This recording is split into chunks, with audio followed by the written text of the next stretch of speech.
1,20,000 kilometre ഓടി. ഓ 3 വർഷം കൊണ്ട് 1,20,000 കിലോമീറ്റർ ആക്കി. 1,10,000 കിലോമീറ്റർ ആകുമ്പോൾ വണ്ടിക്ക് വൈബ്രേഷൻ ഉണ്ടാവും. ഒരു 2 വർഷത്തിൽ തന്നെ ബാറ്ററി കംപ്ലൈന്റ് ആവുന്നു. അപ്പോൾ അതിൻ്റെ ഇപ്പോൾ 2 ബാറ്ററി മാറിയാൻ ഈ 2 സമയം. യാത്രാ സുഖം. ഞാൻ 175 ഒറ്റ സിറ്റിൽ തൃശ്ശൂർ നിന്ന് തിരുനെൽവേലിക്ക് പോകുമായിരുന്നു. അപ്പോൾ അങ്ങനെയൊക്കെയുള്ള ഒരേ പോരായ്മകൾ ഈ പ്രീമിയം വണ്ടിക്കും ഉണ്ട്. എർട്ടിഗയിൽ വരുന്നതോ അല്ലെങ്കിൽ സ്വിഫ്റ്റ് വരുന്നതോ അല്ലെങ്കിൽ SS4-ൽ വരുന്ന അതേ പാർട്സുകൾ മാത്രമാണോ ഇതിനകത്ത് വരുന്നത്? ഒരു ബുള്ളറ്റ് ആണ് എസ്-ക്രോസിന്റെ ഡിക്കിയിൽ വെച്ചോണ്ട് വന്നത്. ഹലോ, വോക്കിന്റെ ഏറ്റവും പുതിയ എപ്പിസോഡിലേക്ക് സ്വാഗതം. അപ്പോൾ നമ്മൾ വീണ്ടും ജോൺസൺ അച്ഛനെ കൊണ്ടുള്ള അടുത്തതിൽ വന്നിരിക്കുകയാണ്. അപ്പം എസ്-ക്രോസ് അച്ഛൻ ഉപയോഗിക്കുന്ന വാഹനമാണ്. 2 വർഷത്തോളമായിട്ട് അച്ഛൻ ഉപയോഗിക്കുന്ന വാഹനമാണ് എസ്-ക്രോസ്. അപ്പം ദീർഘമായ യാത്രകളൊക്കെ വരാറുണ്ട്. അപ്പം നല്ല ഒരു ഡ്രൈവിംഗ് എക്സ്പീരിയൻസ് തീർച്ചയായിട്ടും കാണും. നമുക്ക് ആ ഒരു എസ്-ക്രോസിലുണ്ടായ അനുഭവങ്ങൾ അല്ലെങ്കിൽ എന്തെങ്കിലും പോരായ്മകളുണ്ടോ, അത് കാര്യങ്ങളൊക്കെല്ലാം നമ്മൾ അച്ഛനോടൊന്ന് ചോദിച്ച് മനസ്സിലാക്കാം. എങ്ങനെയുണ്ട് അച്ഛാ എസ്-ക്രോസ്? എത്ര നാളെ അച്ഛനെ എടുത്തിട്ട്? 2 വർഷമായി. 2 വർഷമായിട്ട് എസ്-ക്രോസ് യൂസ് ചെയ്യുന്നു. ആദ്യമേ 800 ആയിരുന്നു. അത് കഴിഞ്ഞ് ഓൾട്ടോ വാങ്ങിച്ചു. ഓക്കെ. അത് കഴിഞ്ഞ് എസ്റ്റിലോ ഉണ്ടായിരുന്നു. അത് കഴിഞ്ഞിട്ടാണ് എർട്ടിഗ. മാരുതി ഫാനാണല്ലേ? മാരുതിയാണ് ഏറ്റവും കൂടുതൽ ലോങ് പോകുന്നതുകൊണ്ട് സർവീസിങ്ങും കോസ്റ്റും അവൈലബിലിറ്റി കണ്ടാണ് അതങ്ങനെ വണ്ടി എടുക്കുന്നത്. അത് കഴിഞ്ഞപ്പം എസ്റ്റിലോ, അത് കഴിയുമ്പം എർട്ടിഗ വന്നു. അങ്ങനെ എർട്ടിഗയിൽ കയറി. എർട്ടിഗ ഒരു 2 വർഷം ഓടിച്ചു കഴിഞ്ഞപ്പം അതൊരു ആക്സിഡൻറ്റ് പറ്റിയോണ്ട്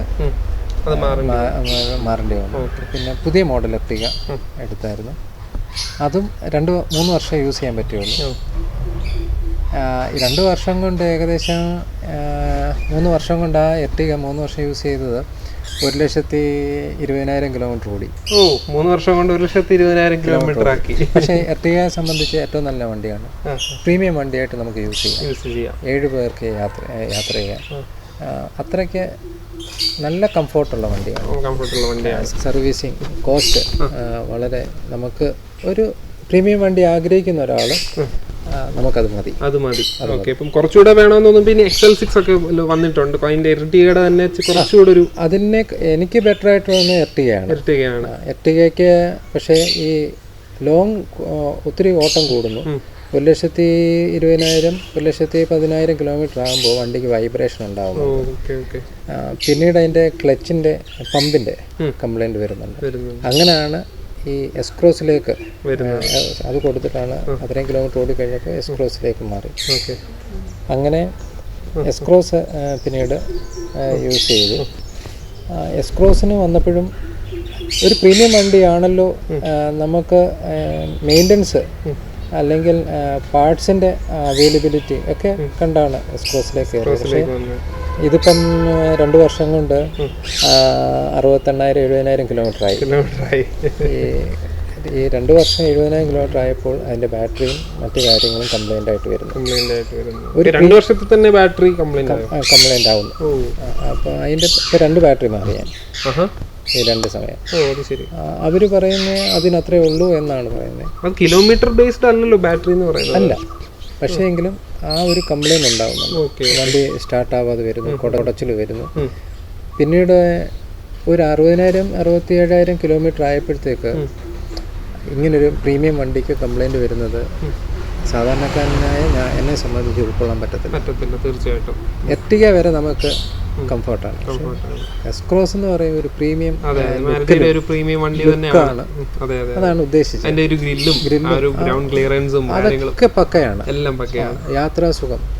ഞാൻ 175 ഒറ്റ സിറ്റിൽ തൃശ്ശൂർ നിന്ന് തിരുനെൽവേലിക്ക് പോകുമായിരുന്നു. അപ്പം കൈപ്പറ്റൂന്ന് ഇരിങ്ങാലക്കുടയ്ക്ക് 175 കിലോമീറ്ററോളം ഉണ്ട്. ഇവിടുന്ന് തിരുനെൽവേലി എൻ്റെ സ്ഥാപനത്തിൽ ബാലഭവനിൽ പോകാനും അത്രയും കിലോമീറ്റർ ഉണ്ട്. അപ്പോൾ ഇത്രയും ഒറ്റ സ്ട്രെച്ച് ഞാൻ യാത്ര ചെയ്തിട്ടുണ്ട്. അന്നിന് യാത്രാ സുഖം ഉള്ള വണ്ടിയാണ്. പക്ഷേ AC എന്നുള്ള ഒരു ചില ബാഡ് സ്മെൽസ് അത് എർട്ടിഗയ്ക്കും ഉണ്ടായിരുന്നു. അത് തന്നെ ഈ എസ്-ക്രോസിനും ഉണ്ട്. അപ്പോൾ അങ്ങനെയൊക്കെയുള്ള ഒരേ പോരായ്മകൾ ഈ പ്രീമിയം വണ്ടിക്കും ഉണ്ട്. ഫിറ്റഡായിട്ട് വരുന്നുണ്ടല്ലേ? ഫിറ്റഡായിട്ട് വരും. ഓക്കെ. എനിക്ക് എസ്-ക്രോസിനെ പറ്റി എല്ലാവർക്കും വളരെ നല്ല അഭിപ്രായമാണ്. കാരണം ഓടിക്കുന്നതിൻ്റെ ആ ഒരു ഇപ്പോൾ ഒരു വീട്ടിൽ ഇത്രയും ഓട്ടം വരുന്നില്ല. അതെ അതെ തീർച്ചയായും ഫാമിലിക്കാരായിട്ട് യൂസ് ചെയ്യാൻ വിടുന്നു. പത്തനംതിട്ടയിൽ പോകുന്നു, അല്ലെങ്കിൽ കോട്ടയം വരെ പോകുന്നു, അല്ലെങ്കിൽ ഒരു 100 കിലോമീറ്റർ താഴെയുള്ള തൃശ്ശൂർ, എറണാകുളം വരെയൊക്കെ നമുക്ക് ഇവിടുന്ന്, അതായത് പത്തനംതിട്ട ജില്ല, എറണാകുളം അല്ലെങ്കിൽ തിരുവനന്തപുരം, അതിനപ്പുറം കണ്ടിന്യൂസ് ആയിട്ട് ഞാനിങ്ങനെ ഓടുന്നതുകൊണ്ട് എനിക്ക് ഇതിൻ്റെ ഡ്രോബാക്ക് മനസ്സിലാവും. അതൊക്കെയാണ് അതിൻ്റെ ഒരു പോരായ്മ. അല്ലാത്ത ബാക്കി ഓടിക്കാനും കാര്യങ്ങളും വണ്ടി സ്റ്റെബിലിറ്റിയും എല്ലാം എത്ര ഹാഷ് ഡ്രൈവ് ചെയ്താലും വണ്ടി സ്റ്റെബിലിറ്റി തന്നെയാണ്. വളവിലാണെങ്കിലും എല്ലാം അങ്ങനെ നമുക്ക് അശ്രദ്ധ കൊണ്ട് അപകടം സംഭവിക്കുന്ന, അല്ലാതെ വണ്ടിയുടെ ഇതിലായിട്ട് അത്യാവശ്യം സേഫ്റ്റി കാര്യങ്ങളെല്ലാം ഉണ്ടല്ലോ, വണ്ടിയാണ്. പക്ഷെ ഇങ്ങനെയൊക്കെയുള്ള ചില പാർട്സുകൾ പ്രീമിയം വണ്ടിക്ക് മാരുതി കൊടുക്കുന്നത് കുറഞ്ഞു പോയോ എന്നുള്ളത്. ക്വാളിറ്റി കുറവാണോ, എർട്ടിഗയിൽ വരുന്നതോ അല്ലെങ്കിൽ സ്വിഫ്റ്റ് വരുന്നതോ അല്ലെങ്കിൽ SS4-ൽ വരുന്ന അതേ പാർട്സുകൾ മാത്രമാണോ ഇതിനകത്ത് വരുന്നത്? ഇത്രയും പൈസ കസ്റ്റമർ ആകുമ്പോൾ അതിനനുസരിച്ചുള്ള കെയർ അവർ തരുന്നുണ്ടോ എന്നുള്ളൊരു ഡൗട്ട് ഉണ്ടല്ലേ? ക്വാളിറ്റി, ആ പാർട്സിന്റെ ക്വാളിറ്റി അത് ആ സെയിം വാഹനങ്ങൾ ഉപയോഗിക്കുന്നത് തന്നെയാണോ ഇതിൽ ഉപയോഗിക്കുന്നത്? Okay okay. എത്ര കിലോമീറ്റർ മൈലേജ് കിട്ടുന്നുണ്ട് ഇതിനിപ്പോ? എനിക്കൊരു 20 അത്രയൊക്കെ കിട്ടുന്നുള്ളൂ. 20 കിട്ടുന്നുണ്ട്. 20 അത്ര മോശമല്ല. 16-18 ഇടയ്ക്ക് കിലോമീറ്റർ നല്ലപോലെ കിട്ടും. എന്തായാലും നല്ല മൈലേജ് കിട്ടുന്നുണ്ട്. അപ്പം നല്ല മൈലേജും വരുന്നുണ്ട്. ഓക്കെ. അപ്പം നമ്മൾ വേഗം എസ്-ക്രോസിൻ്റെ കുറച്ച് പോരായ്മകൾ അല്ലെങ്കിൽ ഉപയോഗിക്കുന്ന ആളുടെ ഒരു അനുഭവം ചോദിക്കാനായിട്ടാണ് ഈ വീഡിയോ ചെയ്തത്. വേറെ എന്തെങ്കിലും ഈ വാഹനത്തെ പറ്റി പറയുകയാണെന്നുണ്ടെങ്കിൽ അകത്തെ സ്പേസ് ഒക്കെ കാര്യങ്ങൾ എങ്ങനെയാണ്? ബൂട്ട് സ്പേസ് ഒക്കെ നല്ലതാണ്. ബൂട്ട് സ്പേസ് നല്ലതാണ്. പക്ഷേ ബുള്ളറ്റ് എനിക്ക് തോന്നുന്നു ഇതിലാണല്ലോ വെച്ചോണ്ടോ? ബുള്ളറ്റ് ഞാൻ ഇതിലാണ് കൊണ്ടുവന്നത്. ഒരു ബുള്ളറ്റ് ആണ് എസ്-ക്രോസിന്റെ ഡിക്കിയിൽ വെച്ചോണ്ട് വന്നത്. കൊണ്ടുവന്നു. ഒരു സീറ്റ് മടക്കിയിട്ടുണ്ട്. ഓക്കെ. അപ്പം അതിന്റെ വീഡിയോ നിങ്ങൾക്ക് കാണുന്നുണ്ടെങ്കിൽ ഡിസ്ക്രിപ്ഷൻ ബോക്സിൽ കൊടുത്തിരിക്കുന്ന ലിങ്കിൽ പോവുക. നമ്മൾ ബുള്ളറ്റ് എസ്-ക്രോസിന്റെ ഡിക്കിയിൽ വെച്ച കാര്യങ്ങളും ഒക്കെ നമുക്ക് അതിന് കാണാനും കേൾക്കാനായിട്ട് സാധിക്കും. ഓക്കെ. അപ്പം തൃപ്തനാണ് എസ്-ക്രോസ് ഉപയോഗിക്കുന്ന ഈ ചെറിയ കുറച്ച് കാര്യങ്ങൾ, പോരായ്മകൾ ഇതിനുണ്ട്. 60,000 കിലോമീറ്റർ ആകുമ്പോൾ ആ ഒരു വൈബ്രേഷനും പിന്നീട് ബാറ്ററി മാറേണ്ടതായിട്ട് അങ്ങനത്തെ കാര്യങ്ങളൊക്കെയാണ്. അപ്പം താങ്ക് യു സോ മച്ച് ചച്ച, ഇത്രയും നേരം